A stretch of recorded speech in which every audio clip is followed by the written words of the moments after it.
We all like to bring the best stratagems for the task at hand, whether it's blowing up buildings, taking down enemies, or defending an area. We all have our preferences for what stratagems we like to take. But stepping outside of your comfort zone can be really fun, and that's why today we're going to be taking a look at a small selection of underrated stratagems in Helldivers 2. I picked out some stratagems that I don't see a lot of people taking into missions, or ones that don't get much love from the greater Helldivers community. This is all based on what I have observed, so let me know if I'm in the wrong about some of these, because there's a good chance that that's going to happen. We're going to get started at the Patriotic Administration Center, with my first pick being the Expendable Anti-Tank. This is one of the most versatile stratagems in the entire game, and the only reason I would say it's underrated is because it has to compete with the recoilless rifle and the quasar cannon, and that is a tough act to follow. It doesn't do as much damage as those, but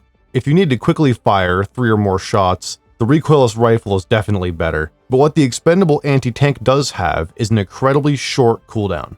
Only 70 seconds by default, and you can bring it down to 60 seconds by upgrading your ship. This means that no matter where you are, you can call in some extra firepower almost 40 times per mission. So even if you get reinforced on the other side of the map after you die, you won't need to wait long until you can get some more firepower in your hands. And since they're disposable, you ideally won't be holding one for very long after you pick it up. This means that you can take it into a mission even if you're already bringing a support weapon. It can help supplement your loadout with extra anti-tank damage. You call it in, trade your current support weapon for one, use it, and then pick your support weapon back up. It's simple as that. And even though I generally prefer to have the recoilless rifle in most situations, this stratagem absolutely has its place in the game, and it will prove to be valuable to you and to your team. Next up, we have the Airburst Rocket Launcher. This is, without a doubt, one of the most dangerous weapons in Helldivers 2. It is very easy to kill yourself or your teammates with this thing. It does not mess around. Basically, it's a rocket launcher. Every rocket will separate into a collection of bomblets upon detonation. It will cover a wide area with explosives and can kill massive groups of enemies. It has 2 firing modes, cluster and flak. Cluster mode fires a rocket with a fuse that will only last a quarter of a second, traveling about 60 meters before detonating. It also detonates when the rocket travels close to an enemy. Never use this mode if there are enemies even remotely near you. Always make sure that you're clear of enemy targets and you are absolutely sure that it's safe to fire. Flak mode fires a rocket that detonates after 1.5 seconds, traveling close to 400 meters before detonation. The bomblets inside are programmed to randomly detonate over the course of 0.7 seconds after the initial rocket detonation. Flak mode also does not feature the proximity detonation that cluster mode does, making it a much safer option, and much more usable at long range. Both of these modes are effective in their own ways. The cluster mode can be used to hit enemies in a wide radius, or even hit enemies behind cover. Simply aim above their heads and let gravity do the rest. The flak mode is a much more traditional rocket launcher. It's safer and easier to understand. This is the mode that I think you should be using by default until you know it's safe to switch to cluster mode. The reason I would say this is an underrated stratagem is almost purely because of the team kill potential. I think that people bring it into a mission without fully understanding how it actually works before they, bring it into the mission with them. And then they accidentally kill their entire team in a freak accident, and then they never take it again. That would explain why I pretty much never see anyone using this thing but me. But if you want to try out something really fun and rewarding, then take some notes from this video and go try it out in the field, because it is effective and it is fun. Now we're going to move on to the Orbital Cannons, and I have one pick for this category, being the Orbital 120mm HE Barrage. And some of you might be wondering why the 120mm is even on here, and that's fair. I'm putting it in this video because some players don't give it the recognition it deserves. In my opinion, it is the best orbital barrage in the entire game. Some people would read through the orbitals and disregard the 120 because there's the 380. That's more than 3 times the size, so it must be better, right? I really don't think that the 380 does anything that the 120 can't do. Sure, the 380 does more damage per shell and it has bigger explosions, but that can also be its greatest weakness. It's downright overkill. The 120 can decimate enemy outposts without putting you or your team in danger. This is mainly because the spread is much lower compared to the 380. The shells won't disperse as far from the center of the stratagem beacon. It has the exact same destruction force as the 380, meaning that it can destroy buildings just as effectively as the 380 can, and it has a modest 3-minute cooldown, which is among the lowest of any orbital barrage in the game. I can't think of a single problem that I have with the 120. It is pretty much the perfect orbital barrage if you're looking for massive devastation in a controlled area. Of course, the 380 is fun, and it's fun to look at. Big explosions are always fun. But if we're being practical, I think the 120 beats it any day. We're going to move on to the bridge, with my only selection at the bridge being the shield generator relay. And I'll start off by admitting that, yes, the shield generator relay is useless against the bugs. It will only protect you from ranged attacks, and that is definitely not what the bugs are all about. They will overwhelm you with melee and push you out of the shield, so it's not worth taking if you're exclusively a bug diver. But for everyone else, it can be handy to have one person in your squad bring this on certain missions. Sure, it doesn't shoot at enemies like a sentry or lay traps like a minefield, but it can help a lot during any objective where you need to hold an area. It covers a small area in a bubble shield that you can shoot out of, but not into, making it great for standing your ground and pushing enemies back. It has a total lifetime of 40 seconds, but only has a cooldown of 90 seconds, which can be shortened to 77 seconds by upgrading your ship, so you can have it active nearly half the time as long as it doesn't get destroyed. That's great value. You'll get to use it plenty of times in a single mission, so if you're not a bug diver and you want some extra protection for you and your team, this might be the stratagem for you. Now, we're going to move on to the engineering bay, and my main pick for the engineering bay is mines. Just mines in general. Anti-personnel mines, incendiary mines, anti-tank mines, and gas mines. I think that mines are underrated simply because I don't see anyone using them outside of high-value asset missions, when really, they are useful on just about every mission type in the game. Although you may want to avoid using them in megacities, it seems that we haven't quite taught anyone that you shouldn't step on mines yet, but for pretty much everywhere else, these are the #1 choice for area denial, especially the incendiary and gas mines.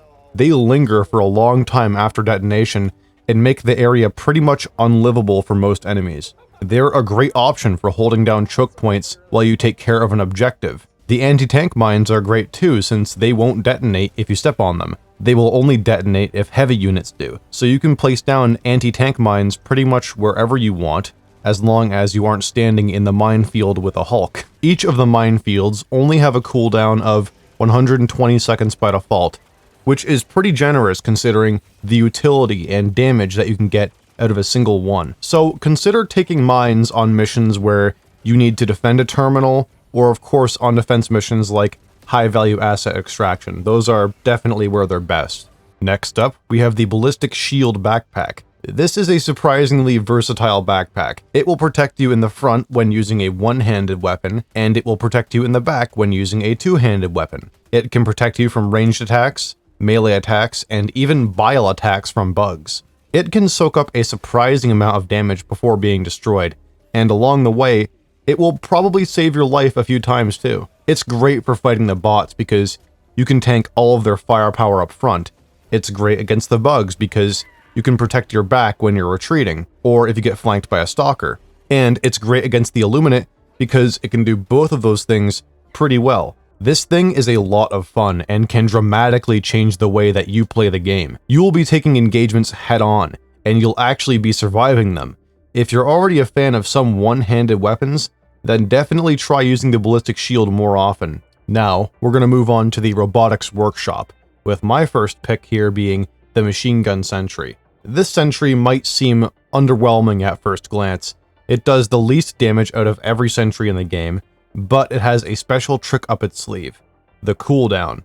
The cooldown is only 90 seconds long, easily making it the shortest cooldown for any sentry in the game, and making it extremely versatile. You can call it in every minute and a half, or less if you've upgraded your ship, and it will come down to provide some extra firepower and aggro enemies. This is great if you often find yourself being overwhelmed by enemies and you need something to take the pressure off. It can penetrate medium armor too, meaning that it can still take down all sorts of enemies with ease. Another thing it does well is it turns very fast. It's tied with the Gatling Sentry for the fastest turning sentry in the game, so it's just another thing that makes it the most versatile sentry in the game.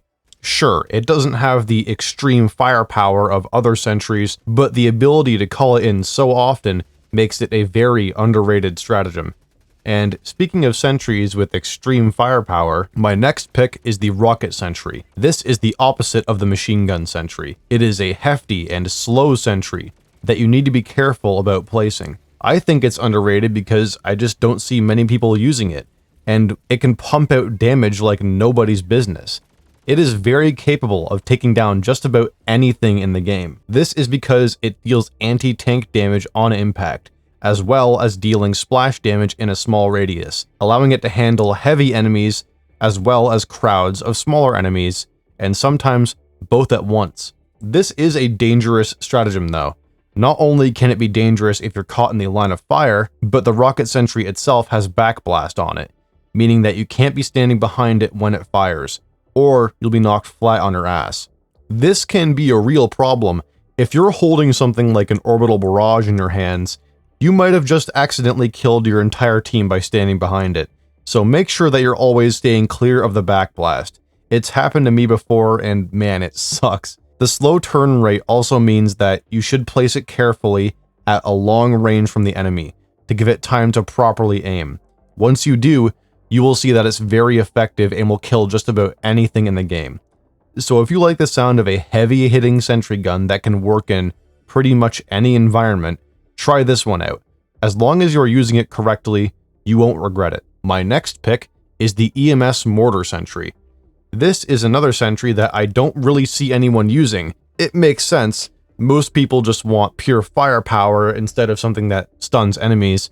But this is by far the best method of stunning enemies in the game, and I think it deserves some praise for that. The EMS Mortar is a great choice for pretty much any faction. It stuns bugs when they're charging at you, it stuns bots when they're behind cover and laying fire into you, and it stuns Illuminate when they're doing Illuminate things. It comes loaded with 15 shells by default, firing once every 6 seconds, so it can provide around a minute and a half of continuous fire by default. It can be upgraded to hold 23 shells, bringing that up to over 2 minutes of continuous fire. The cooldown is 3 minutes by default, but can be brought down to as low as 2.5 minutes. So if you have a fully upgraded ship, you can have the EMS Mortar constantly laying down fire with only 30 seconds of downtime between sentries, and that's assuming that the mortar is constantly firing. It's actually a very effective way to help defend an area from enemies when you break it down mathematically. For a sentry that can only stun enemies, it has incredible value, and it will be very helpful if you can follow up on that stun to take out your enemies. So try this one out, especially if you already have an upgraded ship, because it can be very helpful. Now we're going to move on to chemical agents, with my final pick being the Guard Dog Dog Breath.